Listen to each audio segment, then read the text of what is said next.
What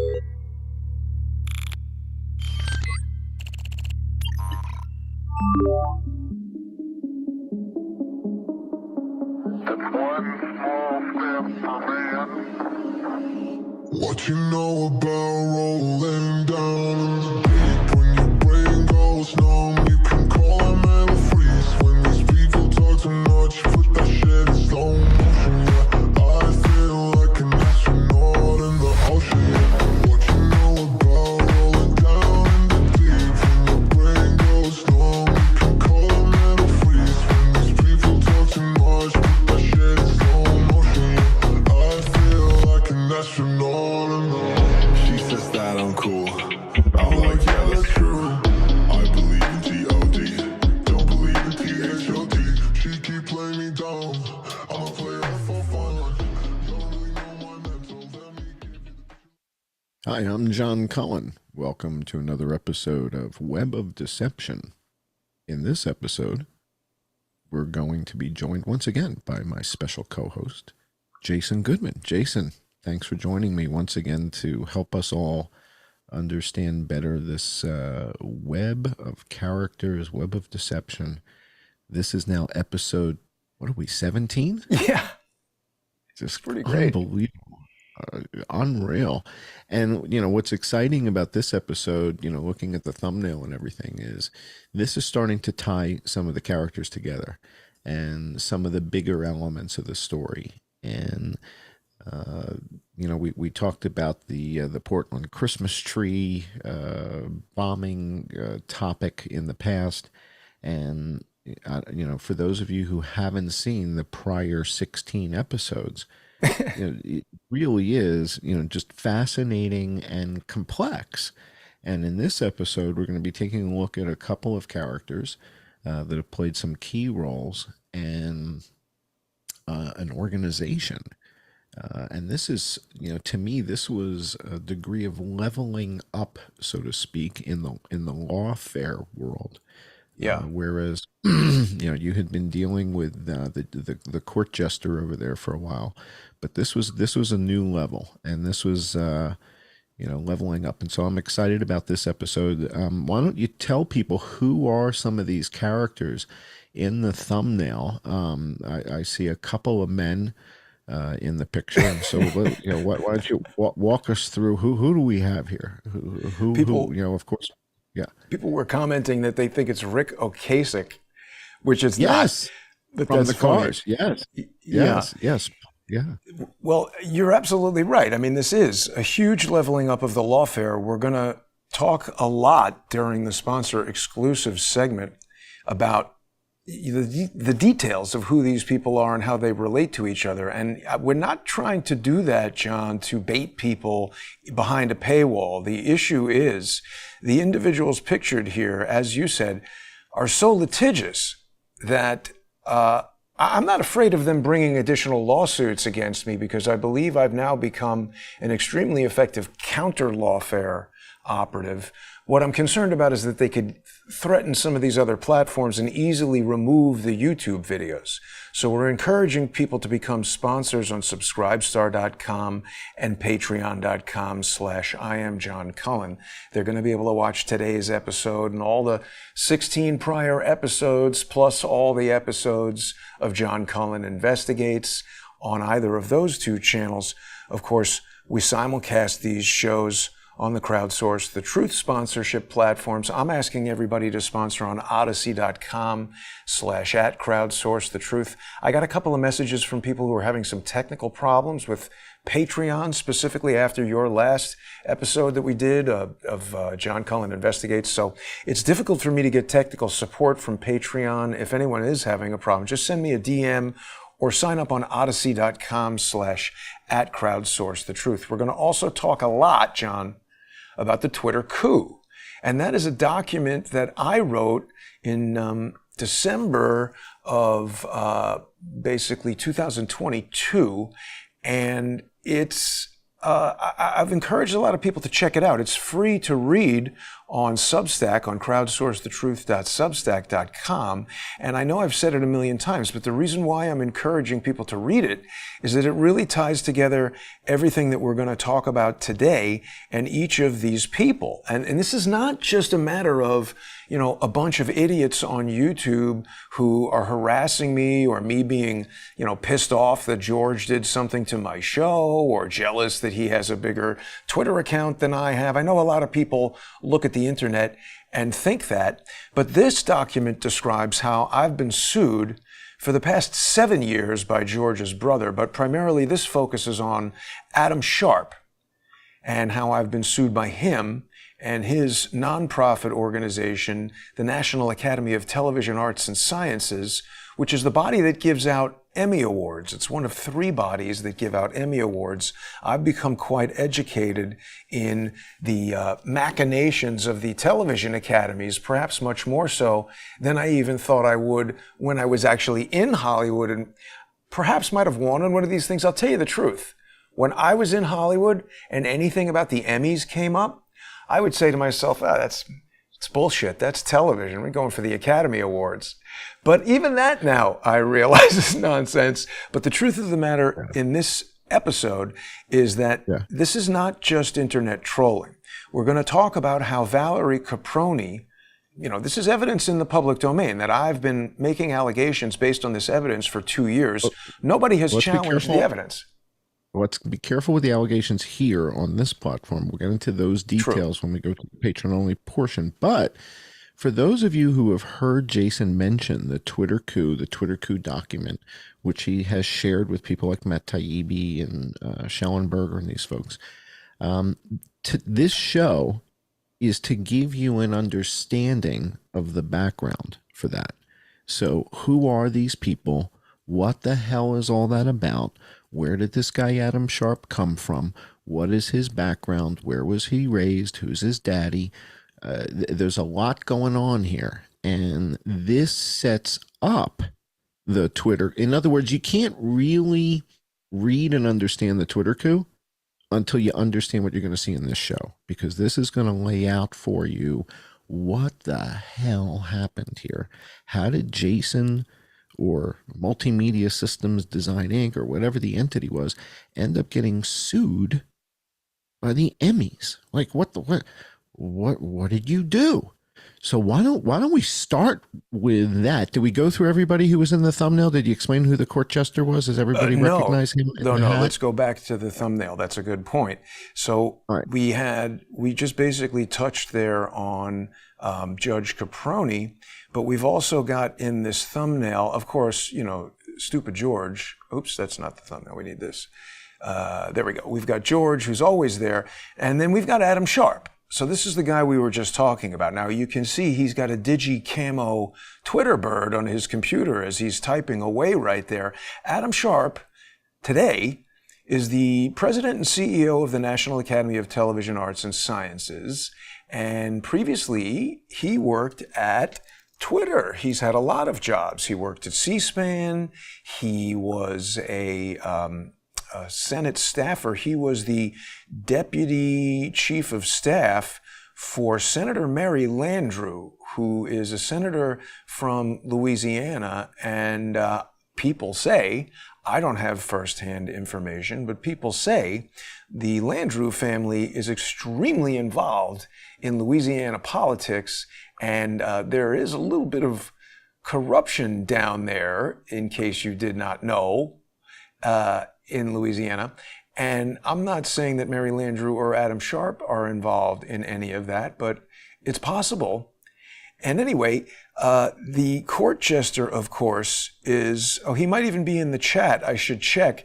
That's George's brother. He's one of the most litigious individuals I've ever seen. I did take some measures to try to frustrate his effort to mess with our show, and he's not doing it right now, so I presume they were successful. But he's dressed, as you rightly pointed out, as a court jester, because this is a guy who has been involved in so many lawsuits over the past 32 years. I'll be assembling a separate report about that, but I'm talking about lawsuits against, 4 or 5 different technology companies that were bidding for government contracts, lawsuits against the Department of the Army, lawsuits against the CIA, lawsuits against the U.S. government. And now for the it's like all past this guy 7 does. years, what's that? It's all he does, it seems. It's like, how do you have time to do anything else but this? And you're just at the receiving end of some of his stuff.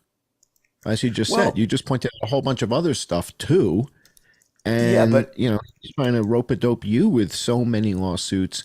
And then the thing to me is that you were already engaged with him, right? You were already tied up with him or Robert David Stewart, both in the lawsuits. When the Emmys lawsuit came about, yes. But let's just step back for a second and talk about the court jester's litigation history. I mean, it's true, for the past 7 years, he's been laser beam focused on me. But for the 25 years prior, there's a dozen or more lawsuits against, all kinds of entities that have nothing to do with me. The curious thing is both of the Swigert brothers have spoken publicly, and here's a Wikipedia page about the limited purpose public figure George Henry Swigert, who is credited as the first inventor to patent the cordless phone. And we know that the full duplex radio telephone, this is a patent that is at the basis of sort of like every single wireless communication thing that exists right now. I mean, this is undoubtedly one of the most important inventions, basically, of the 20th century. And curiously, the Swigert family has not financially benefited from this. It is strange that David would not sue Motorola or GTE or Nokia or any of the myriad companies that have made billions of dollars from their father's invention. And that really creates a lot of questions around the background of all of these people. Separately, I want to point out that Mr. Sharp's father also has what you might call, let's say, an intelligence-adjacent background, in that he was a reporter. Oh, I thought I had transferred these things over here. He was a reporter for ABC News. His name is Roger Sharp. And I didn't know any of this until these guys started messing with me. It's funny, people who don't want me investigating their dead asshole CIA fathers probably shouldn't try to destroy Crowdsource the Truth. But the thing about Roger Sharp is his son has created this YouTube page called the Roger Sharp Archive, which is a non-commercial archive of work by the late ABC and CBS television newsman Roger Sharp. And the most notable aspect, perhaps, of his career is that he reported from the Dallas police station, inside the Dallas police station, on November 22nd, 1963, informing the public that Lee Harvey Oswald has been charged with shooting John F. Kennedy. Now, perhaps that's just a coincidence, but this is certainly one of the most significant events in U.S. history, if not modern human history. Totally changed the future of the United States and every country on earth. And curiously, I can't show this because I don't have an image of it. It would have been a federal crime to record an image of it. But during a Zoom conference with Judge Valerie Caproni at the height of the pandemic, when Zoom conferences were relatively new in U.S. district courts, they hadn't been done ever before, Judge Caproni participated in the conference from inside her chambers, where a portrait of Lyndon Johnson was hanging. Isn't that strange? Because Valerie Caproni, she is a woman of about, let's see, how old is she? Let's just look her up real quick.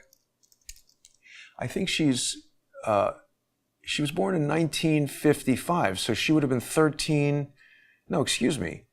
She would have been 9 years old when Lyndon Johnson became president. It seems a bit of a tender age for someone to take an interest in presidential politics, and I find it weird that she wouldn't have a portrait of Barack Obama, the president who appointed her to the federal judgeship, and a president that everybody alive in 2020 is well aware of. I think a lot of people would see a portrait of Lyndon Johnson hanging in the judges' chambers and have no idea who the hell it was. In my view, that was a tip of the hat, a nod and a wink a little steganographic message to let people know that she's on team asshole.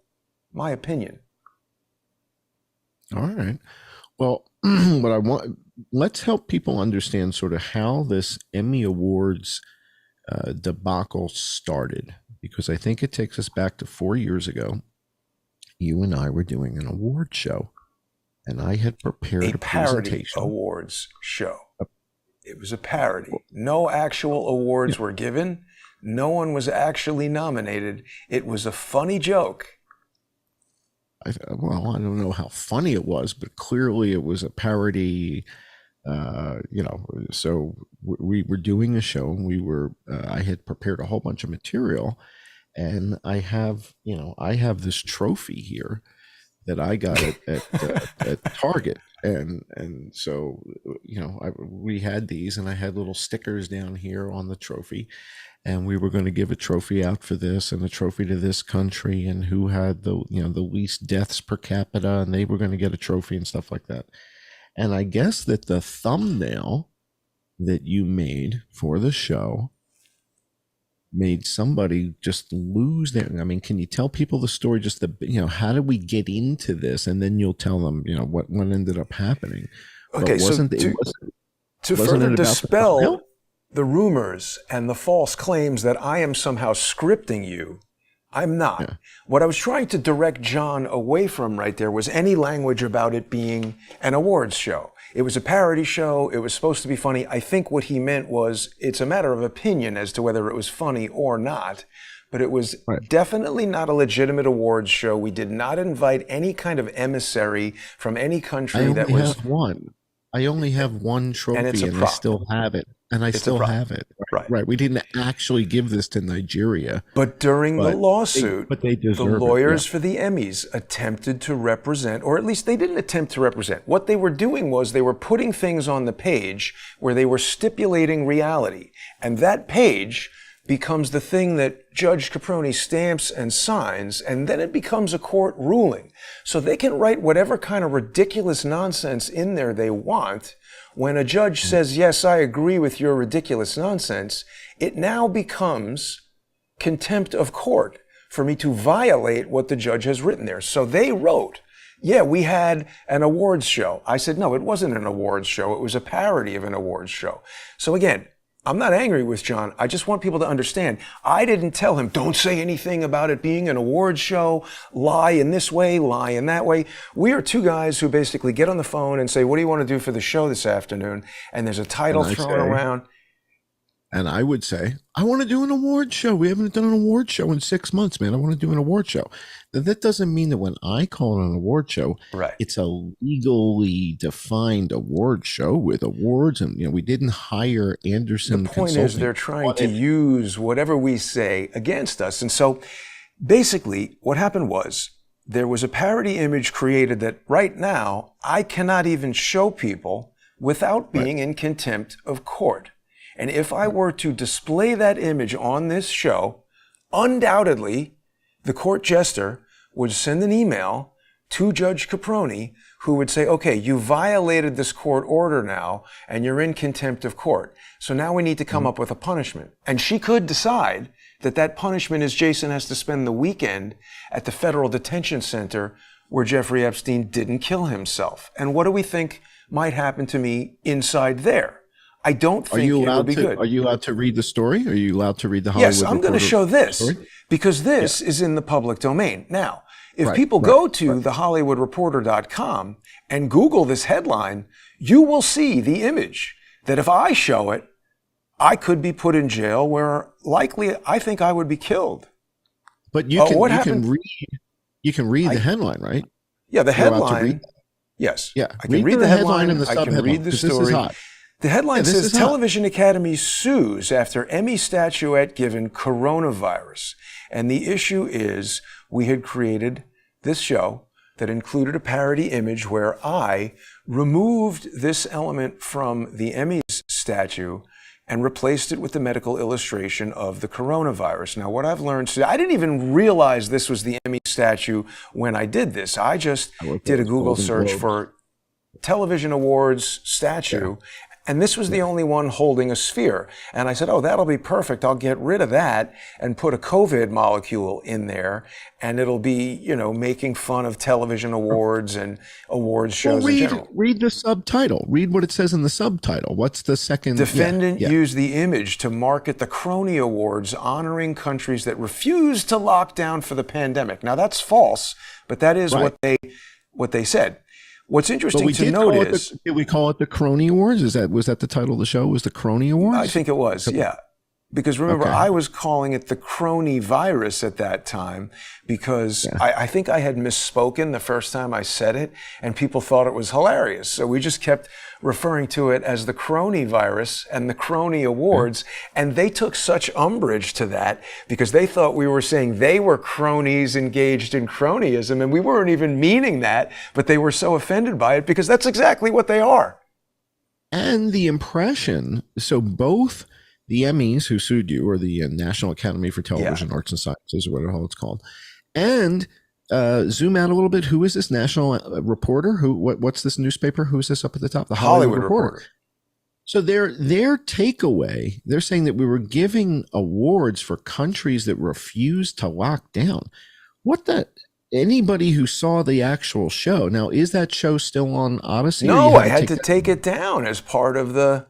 You know, people can't see that anymore. That was part of the order, is that I had to take it down and destroy all the copies of the image. But I can't destroy all the copies of the image because they retain copies of the image on this. So who's Eric? Hollywood. Who's Eric? I'm glad you asked. Who's Eric with a Q Gardner? Who's Eric with a Q Gardner? I'm so pleased that you're asking me that. Who doesn't seem to understand what the show is about? Why does he? What is he? Who is he? Founding partner. He's the founding partner of something stupid here. But he looks like John F. Kennedy Jr., doesn't he? I don't know about that. The most interesting thing about him... Go back up to the picture. Hold on. I don't care about that. What I care about is where he went to college. He went to Northwestern University for journalism. Do you know who else went there? No. Who? Oh, I think you do. Well, you're going to in a second. They don't know each other, according to Eric, but that is exactly where our buddy Adam Sharp went to college, and he graduated the same year, and he also studied journalism. But I mean, I'm sure that's just a coincidence. That's interesting. All right, so whoa. Okay, so now take us back to the Eric Gardner article now. Now that we know that there's a potential, take us back to the artiple. Hang on a second. I got to be very careful handling that article so that I don't go to jail and get Epsteined. All right. No, that's not it. Eric Gardner. All right. So now let's take a look. So writing for the Hollywood Reporter, I see a guy who's potentially a crony of Adam Sharp's writes an article saying that you were making a thing about countries that refused to lock down, which, back then that was almost, punishable by death back in the day. This was back in 2020. Right. That was punishable by death.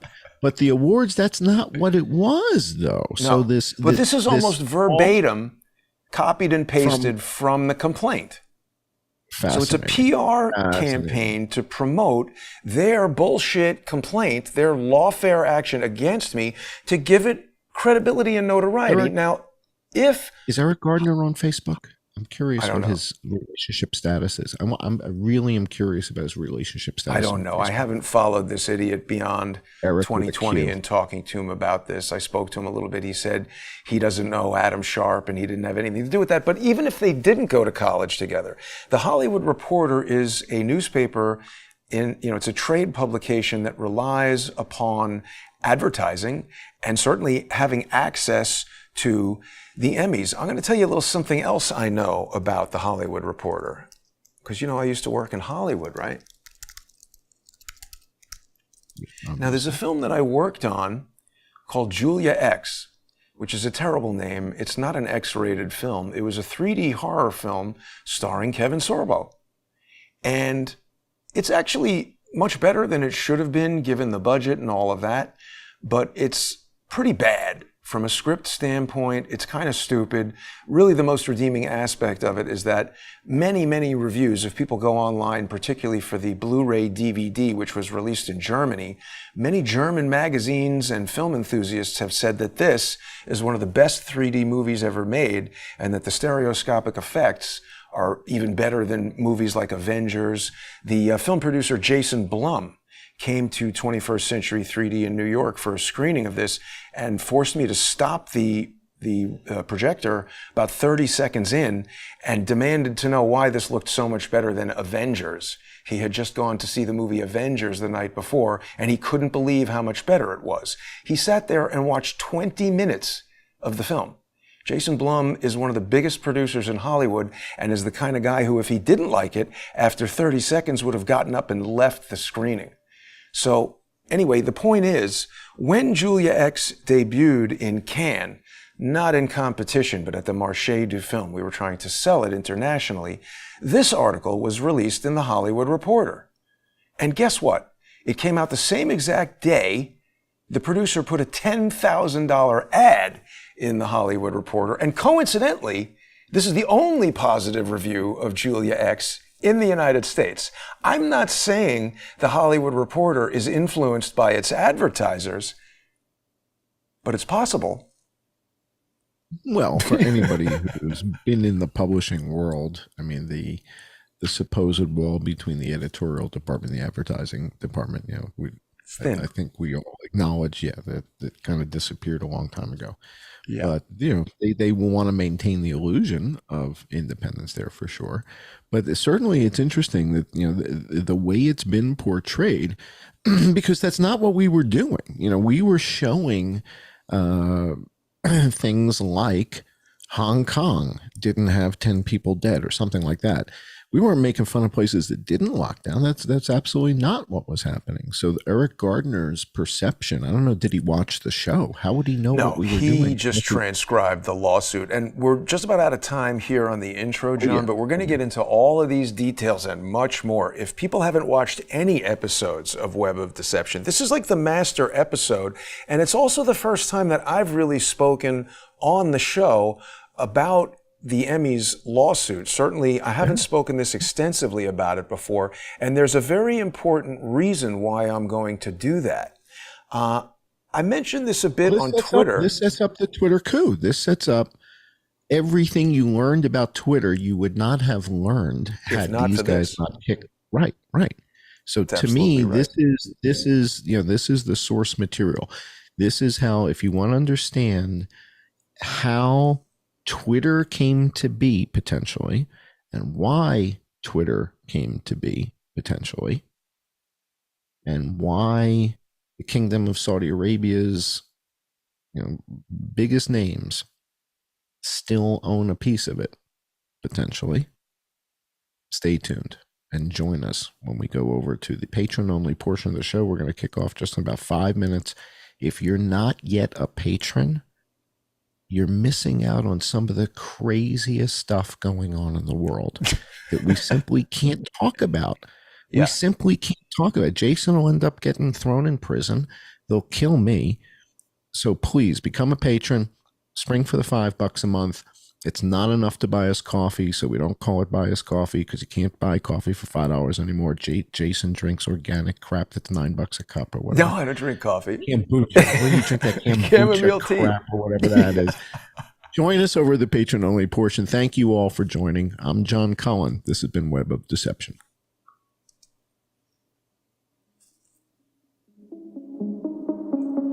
One small step for man. What you know about rolling down in the deep? When your brain goes numb, you can call them and freeze. When these people talk too much, put that shit in slow motion. Yeah, I feel like an astronaut in the ocean. What you know about rolling down in the deep? When your brain goes numb, you can call them and freeze. When these people talk too much, put that shit in slow motion. Yeah, I feel like an astronaut. She says that I'm cool.